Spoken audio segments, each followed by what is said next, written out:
சில பல கருத்துக்களை தனக்கே உண்டான பாணியில நம்மளுடைய கோதண்டம் அவர்கள் அழகான ஒரு முறையில பதிவு செஞ்சிருக்கீங்க. அதாவது கள்ளக்காதல் தான் மகிழ்ச்சி அதிகமா இருக்கு, ஒரு கிக்கு இருக்குன்னு சொல்லுவீங்க. ஆனா அந்த கள்ளக்காதலை மட்டும் இவர் 364 நாள் மட்டும் தான் பண்ணுவாரு, ஒரு நாள் மிஸ் பண்ணுவார் போல இருக்கு. ஏங்க அது? இல்ல அன்னைக்கு ஒரு நாள் லீவ், அன்னைக்குதான் உண்மையான காதலுக்கு ஒரு நாள் வச்சு தொலைச்சிட்டாங்க. ஒரிஜினல் லவ்வர்ஸ்க்கு வாய்ப்பு கொடுக்குறீங்க. ஆமா. சோ கள்ளக்காதலர்கள் அதனால என்னென்ன நன்மை பாரியா, இவங்க விட்டு கொடுக்குற தன்மை இருக்கு. ஒரு நாள் ஒரிஜினல் லவர் நல்லா இருக்குன்ற வேலை வாய்ப்பு இருக்கு, சமுதாயத்தில் நல்ல பேர் எடுக்கிறீங்க, வெளிப்படையா இல்லாம. ஆனா கள்ளக்காதல் மகிழ்ச்சி நிறைய இருக்குது. என்ன அறிவர்தானா பேசிட்டு இருக்க? இதெல்லாம் ஒரு பொழப்பா? கள்ளக்காதல போய் மகிழ்ச்சின்றிய, நீ எல்லாம் வயிற்றுக்கு சாப்பாடு சாப்பிடுற இல்ல டிஃபனா சாப்பிடுற அப்படின்னு நான் கேட்கலப்பா. நம்ம அசினா கேட்க போறாங்க. நல்ல காதல் தான் மகிழ்ச்சி இருக்கிறது என்ற அணியை தலைமை தாங்கி நடத்தும் அசினா அவர்களை வாங்க. மதிப்பிற்குரிய நடுவர் அவர்களே, நீங்க கேட்ட கேள்வி என்ன? நல்ல காதல் கிக்காக இருக்குமா, மகிழ்ச்சி தருமா, அல்லது கள்ளக்காதல் மகிழ்ச்சி தருமா என்று. இவர் சொன்னாரு அந்த காலத்து காதல் அம்பிகா அமராவதி எல்லாம் பார்க்காம செத்து போயிட்டாங்கன்னு. ஏங்க நீங்க தாஜ்மஹாலை பார்த்ததே இல்லையாங்க? உலக அதிசயங்களில் ஒன்றுங்க காதல் சின்னம், நினைவு சின்னம். இன்னும் உலகத்துல இந்தியானாலே தாஜ்மஹாலை தாங்க முன்னுதாரணமா சொல்றாங்க. ஒரு நல்ல காதலோட சின்னம், அதை பார்த்து எத்தனை உள்ளங்கள் மகிழ்ச்சி கொள்கின்றது. அது மகிழ்ச்சி அல்லவா? சமுதாயத்தை பத்தி பேசுனீங்க. ஏங்க கள்ளக்காதலை பத்தி தாங்க நியூஸ்ல போடுறாங்க, அவன் மனைவி இவனை கணவன் கொன்றான் என்று. நல்ல காதல்ல ஏதாவது ஒரு கொலை பற்றியோ இல்லது ஒரு செய்தியோ நீங்க படிச்சிருப்பீங்களா? அடுத்தது சொன்னாரு சமுதாயத்துக்கு நீங்க என்ன செய்ய போறீங்க. சமுதாயம் என்றது என்னங்க? பிறப்பு. கள்ளக்காதல தான உருவான குழந்தைகள் தாங்க இன்று அரசு தொட்டிலில் கிடைக்கிறது. நல்ல காதலில் உருவான குழந்தை ஒன்றும் அரசு தொட்டில் செல்வதில்லை. புரியுதுங்களா? இது என்ன சந்தோஷம் இருக்கு கள்ளக்காதல்ல? நல்ல காதல்ல தாங்க மகிழ்ச்சி இருக்கு. ஒரு நல்ல சமுதாயத்தை உருவாக்குறோம். அவர் சொன்னாரு கல்யாண பத்திரிகை போய் நான் கொடுத்தோம், ஆனா ஒரு 10,000 பேர் வந்தாங்க. ஏங்க நான் கள்ளக்காதல் பண்றேன், என் கல்யாணத்துக்கு வாங்கன்னு யாரா பத்திரிகை கொடுக்க முடியுமா? இவனுக்கு சொந்தக்காரங்க அவ்வளவுதான் இருப்பாங்க, கம்மியா வந்திருப்பாங்க. இதுல இருந்து என்ன சொல்ல வரேன்னா, நல்ல காதல் பண்ணுங்க, காதலிச்சா இளமையா இருப்பீங்க, மகிழ்ச்சியா இருப்பீங்க, உங்க வாழ்க்கை புத்துணர்வா இருக்கும். இந்த சமுதாயத்துக்கு நல்ல பல விஷயங்களை நல்ல காதல் தான் கொடுக்குது, கள்ளக்காதல் அல்ல என கூறி என் உரையை முடித்துக் கொள்கிறேன். நன்றி, வணக்கம். ஒரு நிமிஷம், நான் ரொம்ப சைலண்டா பேசுறேன். என்னைக்காவது நான் பட்டிமன்றத்தில் ஸ்லோவா பேசி பாத்துருக்கீங்களா? ஒரு பொம்பளை புள்ள இருக்குன்னு மரியாதையா போய் நின்று பேசிட்டு வந்தேன். யாரு உன்னை அப்படி பேச சொன்னா? யாரு உன்னை பேச சொன்னா? நடுவர்களே உண்மையிலே இருங்க, நான் அங்க போய் பேசுறேன், இங்க இருந்தே பேசுறேன். எனக்கு அவ்வளவு பத்தியும் தெரியுது. ஜாதி மதம் பார்ப்பதில்லை நாங்கள். நாங்க ஜாதி மதல வயசே பாக்குறது கிடையாது. 40க்கு 60, 60க்கு 20ன்னு பாத்துன்னு இருக்கோம். இல்ல இவங்க சொல்ற மாதிரி கள்ளக்காதல் வயசு இல்ல, ஆளையே பாக்குறது இல்ல. யாரு என்னத்தை பண்றது விடுங்க. இப்ப அவங்க பேசிட்டாங்க, அவங்க கருத்து நம்ம இங்க பதிய வச்சுட்டோம். நீ பேசிட்டு உன்னோட கருத்தும் பதிவு. இருந்தாலும் உங்களுடைய அணிக்கு இன்னும் உறுதுணையாக இருக்கிற அவர் ஆனந்த் என்ன பேச போறார்? வாங்க, கள்ளக்காதல் சார்பாக பேச போறீங்க, வாங்க.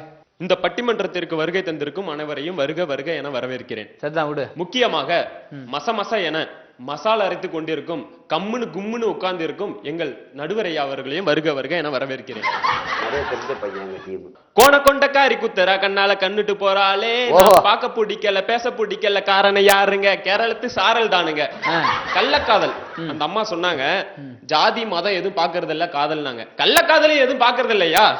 இந்த கள்ளக்காதல் பாத்தீங்கன்னா அந்த பொண்ணை வெளியில எங்கேயாவது கூட்டிட்டு போனோம்னா, கூட்டிட்டு போன இடத்துல அவங்க அப்பா வருவாரா இல்ல அவங்க கணவர் வருவாரான்னு கூட்டிட்டு போய் ஒரு சந்துல சிந்து பாறக்குள்ள படுற கஷ்டம் எங்களுக்கு தான் தெரியும். அந்த கஷ்டம் பட்டதுக்கு அப்புறம் வரும் பாருங்க ஒரு கிக்கு, அதுலதாங்க மகிழ்ச்சி இருக்கு. ஆமா, யாருக்கும் தெரியாம திருட்டுத்தனமா அந்த ஒரு நிமிஷம் முத்தம் கொடுத்துட்டு வெளியே வரும்போது இருக்கு அந்த இடத்துல கிக்கு. நல்ல எக்ஸ்பீரியன்ஸ். அது மட்டும் இல்ல, அந்த பொண்ணுக்கு ஏதாவது வாங்கி கொடுத்து அது சாப்பிட்டு அந்த மீதியை தரும் பாருங்க, அதுல இருக்கு டேஸ்ட் பாருங்களேன் எப்படி இருக்கும் தெரியுங்களா?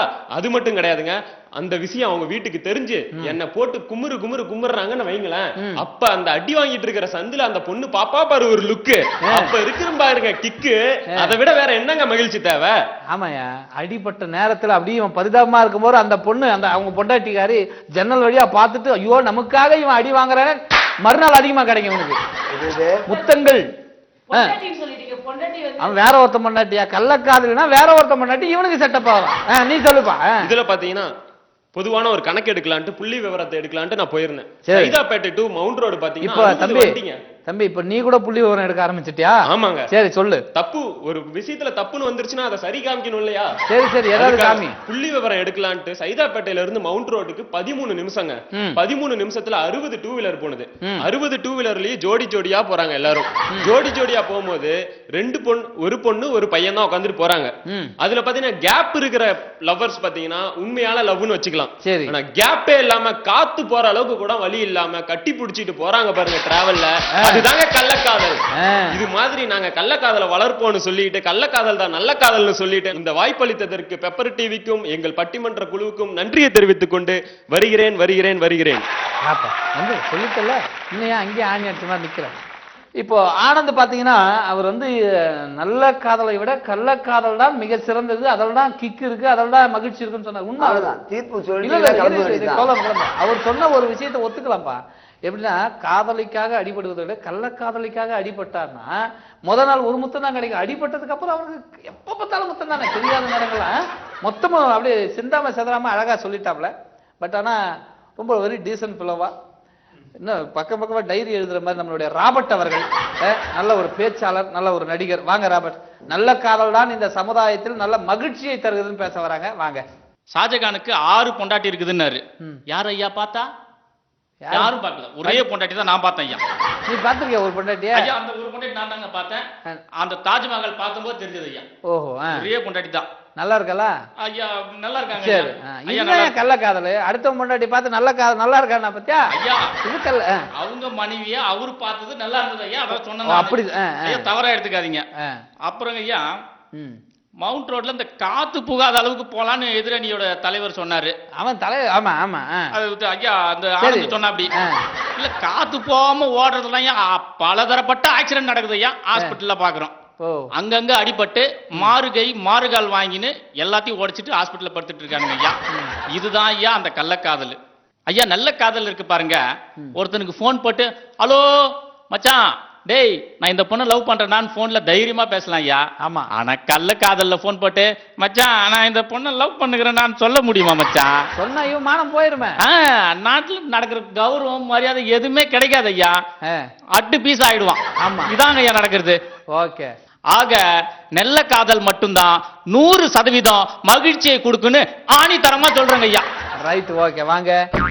சோ நம்மளுடைய ராபர்ட் அவர்கள் அவர் ஒரு நடிகர். இப்ப டீசென்ட் ஃபிலோ மாறிட்டார்னு நினைச்சேன். ஆனா அவர் இன்னும் காலப்போக்கில் படிச்சு அந்த காலத்துல படிச்சு எப்படி பிட் அடிச்சு பாஸ் பண்ணி வந்தாரோ அதே போல இப்பவும் பிட் அடிச்சு அந்த பாயிண்டே சொல்லணும் அப்படிங்கிற ஒரு முடிவுல இருந்து சொல்லிட்டார். அவரோட கருத்துக்களை பதிவு செஞ்சிருக்காரு. அதான் அவர் சொன்ன ஒரு பாயிண்ட் உண்மையிலேயே 100க்கு 100 உண்மை. இல்ல எப்படின்னா நீ யோசிச்சு பாரு, இந்த சமுதாயமே அதை கண் கொண்டு பாக்குது. ஒருத்தைய லவ் பண்றானா நல்ல காதலா தான் போன் பண்ணி சொல்லலாம். சொன்ன மாதிரி மச்சான் இது மாதிரி நான் ஒரு பொண்ணை லவ் பண்றேன் முடிஞ்ச மேரேஜ் பண்ணுவேன்னு சொல்லலாம். ஆனா கள்ளக்காதல் பண்றேன் என்னைக்காவது எவனுக்காவது போன் பண்ணி டே நான் பக்கத்து வீட்டுக்கார சண்முகத்தோட பொண்டாட்டியை காதலிக்கிறேன் கள்ளத்தனமா லவ் பண்றேன் நேற்றுக்கு சினிமா கூட்டுமான்னு என்னைக்காவது சொல்ல முடியுமா? குடுமா நீ எது நீ செல்போன் கொடு. இப்ப நான் சொல்றேன் பாரு. இப்போ மாமே பக்கத்து வீட்டுல சோனான்னு ஒருத்தி இருந்தால வீரா போன சோனா இனிமேல் என் கூட தான் அப்படின்னு சொன்னா மாமே சோனாவா உனக்கு உசாராச்சு அப்படின்னு சந்தோஷப்படுவான். உன்னை பார்த்து சந்தோஷப்படுறதுக்கு ஒரு வாய்ப்பு இருக்கு. ஏன்னா இந்த முகர கட்டை பண்ணுது அப்படி ஒன்னா ஒத்துக்கலாமா? ஆனா ஆல்மோஸ்ட் 100க்கு 99% கள்ளக்காதலர்கள் பண்ணுவது வெளியே சொல்றது இல்லை, தெரியாம பண்ண. நீ 1ஆம் நூற்றாண்டு இப்ப எல்லாம் தாங்க பேசுறாங்க. பார்த்து உசாராயிச்சு மாப்பிள்ள என் ஆபீஸ்ல என் கூட தான் வேலை செய்யுது. அவங்க வீட்டுக்காரன் 8 மணிக்கு வேலைக்கு போனா 7 மணிக்கு என் பைக்ல வந்து இப்படிதாங்க நாங்க பேசிக்கிட்டோம். ஆக விடுங்க. இப்போ ஒரு முழுமையா ஒண்ணு சொல்லி ஆகணும், மக்களுக்கு சமுதாயத்துக்கு சொல்லி ஆகணும். அந்த ஒரு பொறுப்புல இருக்கும். நம்ம இல்ல 2வது ரவுண்டு அனுப்புவீங்களா? யோசிச்சு பாருங்க. இல்ல அவர் நல்ல காதல் தான் நல்ல சரித்திரம் படைத்தது. நல்ல காதலால் நல்ல கௌரவம் வருதுன்றாங்க, நல்ல மதிப்பு வருது, நல்ல மகிழ்ச்சி வருது. நல்ல மகிழ்ச்சி குடும்பமே கையை விட்டு போகுதுன்ற கௌரவம் வருதா? அது குடும்பம்னா சரியான குடும்பம் இல்லை, அதான் உண்மை. ஆனா இவங்க சொல்லிடுறதுன்னு பார்த்தா சொல்ல முடியும். இப்ப இவர் கோவப்படுறதுலயும் அர்த்தம் இருக்கு. கள்ளக்காதல் இருக்கிற ஒரு மகிழ்ச்சி இருக்கு, அது உண்மையிலேயே எங்கேயும் கடையில கொடுத்து வாங்க முடியாது. கடையில கொடுத்தா வாங்குவீங்க நீங்க? கள்ளக்காதல் 1 கிலோ கூட அப்படி வாங்க முடியுமா? கள்ளக்காதல அவ்வளவு மகிழ்ச்சி இருக்கு, அதை எங்கேயும் காசு கொடுத்து வாங்க முடியாது. அந்த ஒரு நிமிடம் ஒரு நொடி அந்த பார்வையும் அப்படி நோக்கு பார்க்கும் போது முடிஞ்சு போச்சு. அப்பா செத்துலாம் அவன் கள்ளக்காதல் பண்ற அந்த நிமிஷத்துல செத்துலாம். போதும் பிறந்த பயனை அனுபவித்துட்டான் அப்படின்னு சொல்றாங்க கள்ளக்காதல். அந்த லெவல்ல போயிட்டு இவங்க ரெண்டு தரப்பு பேசுறதை வச்சு யோசிச்சு பார்க்கும்போது உண்மையிலே ஒரு விஷயம் புரியுது. அதாவது பல மகான்களும் பல கவிஞர்களும் இந்த சரித்திர நாயகர்களாக வாழ்ந்தவர்களும் சொன்ன ஒரு கருத்து, காதல் காதல் இருக்க வேணும். காதல் இல்லைன்னா நான் முன்னாடி சொன்ன மாதிரி அவங்க வந்து மிருகத்துக்கு உண்டான, மிருகத்துக்கு மட்டும்தான் காதல் வராது, வேற ஒரு உணர்வு மட்டும்தான் வரும், மற்றது காதல் வராது. யார் மேலேயும் பாசம் வைக்க முடியாது, அன்பு வைக்க முடியாது. காதல்ங்கிறது நம்மளுடைய மனிதர்களா பிறந்தவர்களுக்கு இருக்கு.